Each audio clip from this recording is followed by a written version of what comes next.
repent and believe the gospel, then you can be saved. What is the gospel? It is the death, burial, resurrection of Jesus Christ, that Jesus died on the cross for our sins 2,000 years ago.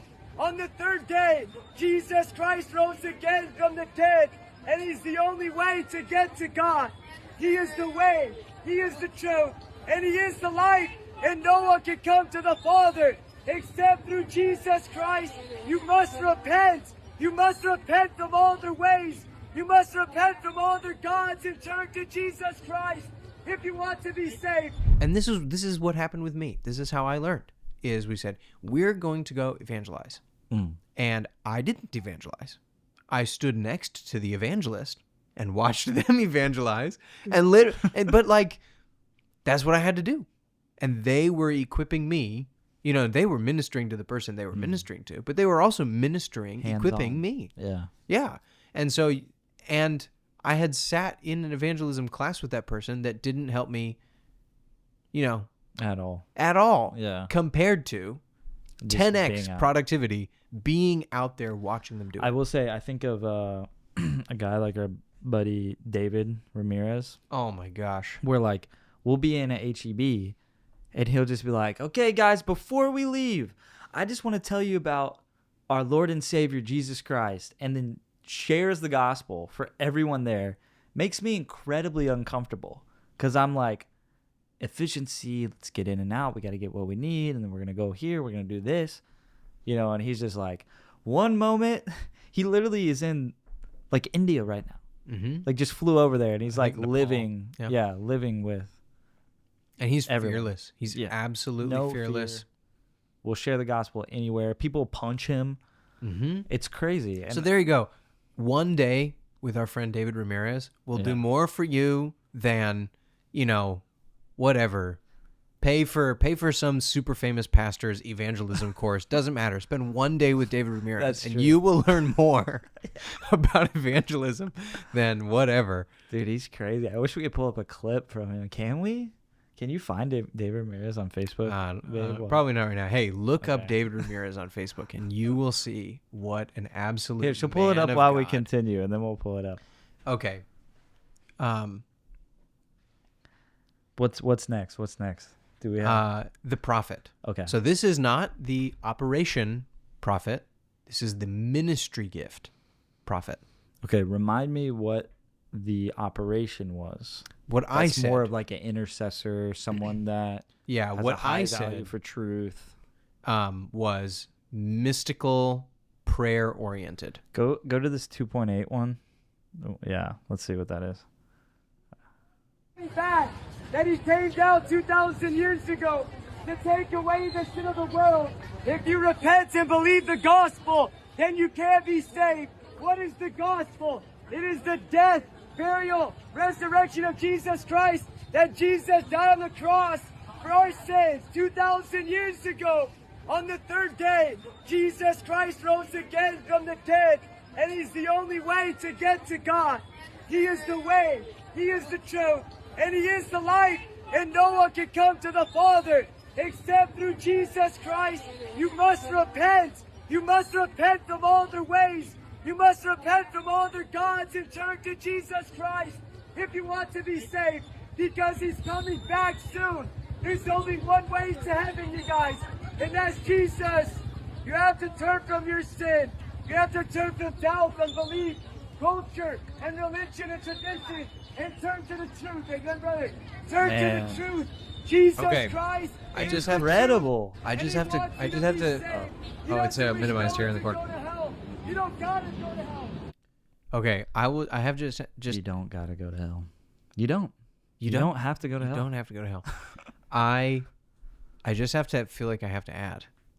People may think, "Oh, that's hokey. He's just a street preacher. Like that doesn't work, bro." One, I've seen it work. Yeah, I have seen people get saved from his preaching. He probably has baptized more people than anyone I know. Straight up. Straight up. Yeah. Okay, so one, it does work. Don't give me that. Two, he is fearless and like, sincere. It's inspiring. I wish that I could be half the man that he is. Yeah. Totally. So like when you watch that, you're just like, So what I'm saying My is goodness. there is an inside like, oh, that doesn't work. That's pointless. It does Yeah. blah blah blah blah blah. No.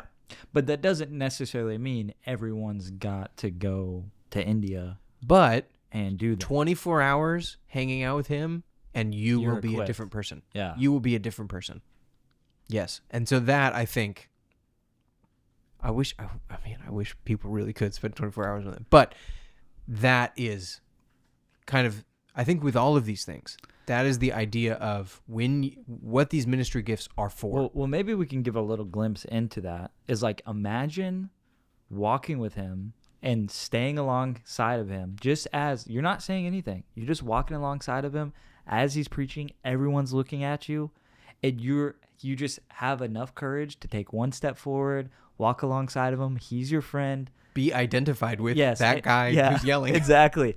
The amount like of character and courage that can build in you is just incredible. So He is Yeah. equipping the body Yeah. to do ministry, to become more fearless, to become more courageous for Jesus Christ. He's equipping people. It's incredible. Yeah.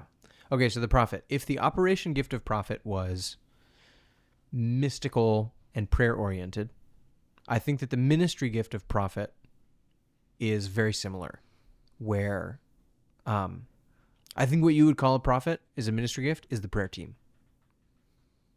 Yeah. You're thinking. What are you thinking? Yeah, prayer team, and I think also people who like prayer team, people who I think have also, I think it manifests in different ways and different personalities where like you can have, as far as the role goes, right, where you have people that have a high, because you think of prophets in the Bible, like they weren't necessarily like, yes, there was some future, hey, this is going to happen to you. And so they could see a reality. But a lot of it was just like, you guys are sinning, repent, right? Right, but I think what we have to keep in mind with the prophets is it's not... The same thing. No. The focus is not on the proclaiming. The focus, the thing that makes you a prophet, is the time in the secret place and hearing from God. And then you go out of the secret place and you share that. Okay, you say secret place, but could this apply to like staying continuously in prayer? Like it doesn't necessarily Definitely. have to look like being in a dark closet, right? Definitely, Okay. sure. But what I mean is the thing that makes a prophet is not the proclaiming. The Is- thing that makes a prophet. Being able to see what God sees. Yes. Okay. I mean, there is some real testimony from the scripture of prophets being in the divine council. Like they go in the spirit up to the divine council and join God in his deliberation council. And then they go and share what they saw in God's divine council deliberation room. And that thing, that nearness to God and his heart and his plans is the main point of a prophet. When you share that is the secondary point. But again, that's what I was trying to say Or earlier. what you do with that information is secondary point, whether that's Yes. you pray, you share it, or fill in the Yes. blank. Gotcha. Yes. And Like you have an access to an awareness, I would say, maybe less of an access, because anybody could spend the time and access. God wants to speak to everybody, but you have an awareness of, and I don't even want to say necessarily spiritual realities, but just reality, like and the well said. and the maybe the spiritual reality of reality. There you go. Right, where like you realize how spiritual everything is actually, and how intertwined what the Bible calls the unseen is with the seen, and the dynamics of those things working together. Like when we mentioned, someone can come in the room and ruin everybody's day, or make everybody feel incredibly excited and good because they are holding such a strong, you could say supernatural or unseen. It is unseen effect, for sure, yeah. effect on people. Yeah. Like the wind does. And so that is why I would put the prophet primarily as the prayer team. Now, the prayer team should have some power out of the prayer closet, from what happened in the prayer closet, right? Now, I'm sure you can tell some stories like this, but very similar thing to the whole discussion we were just having about David Ramirez is I was in a class. My friend was teaching a class on prayer, and it was good. Then he was like, well, of course, since we're praying, like we're talking about prayer, we should pray at the end. And everyone kind of like bows their heads, and then you hear this like shuffling, right? And I kind of like look up and open my eyes, and he has gotten off of his chair and knelt down on the ground. And it was seriously like a blanket of God's presence came over the entire room. And then, wasn't even like 10 seconds, he started to cry. And he was like, Lord. And it just like the whole atmosphere in the room changed.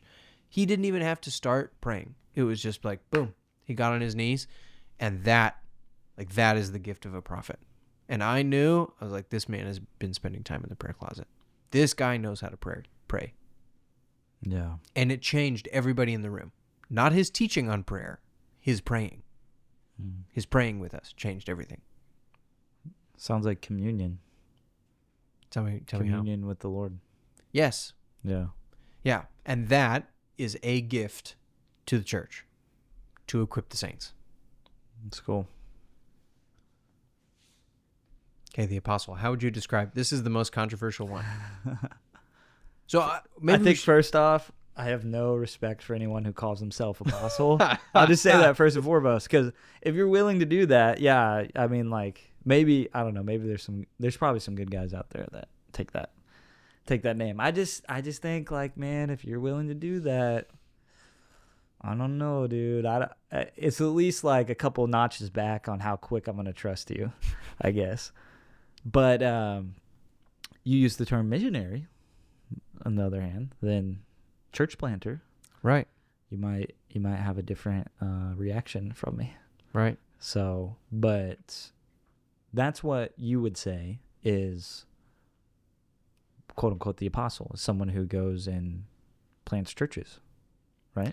Or goes to a new place. Yeah, I mean the basic meaning in the Greek of apostle, we have a transliterated word. So if you go into the Greek, the Greek word is apostle. But what the word means, if you were going to translate it, is sent one. A sent one. So the apostle is not the boss of the church. He's not like the superstar of the church. He's actually under the elders. Paul and Barnabas were sent as apostles from Antioch. They were not the apostles of Antioch. Boss. They were normal guys at Antioch, and they had elders over them who sent them. And when they got sent from Antioch, they were not the apostles of Antioch. Then they became apostles by being sent. And you were saying that they were actually, wherever they sent, they're supposed to appoint elders. They're not necessarily supposed to become the president of the new church that's there. Yeah, they don't hang out in Iconium or Lystra or Derbe and stay as the apostles of those places. Now, to be clear, like you read his letters and Paul's like, bro, I started your church. Like, yeah. He does, especially with the Corinthians. He's pretty harsh with them. He's like, bro, I started your church. Like, I know you guys. And in a sense, he does say, like, I have authority over you because of the investment that I made in you and in your spiritual walk. So does he claim, but part of it was the connection to the 12 apostles, right?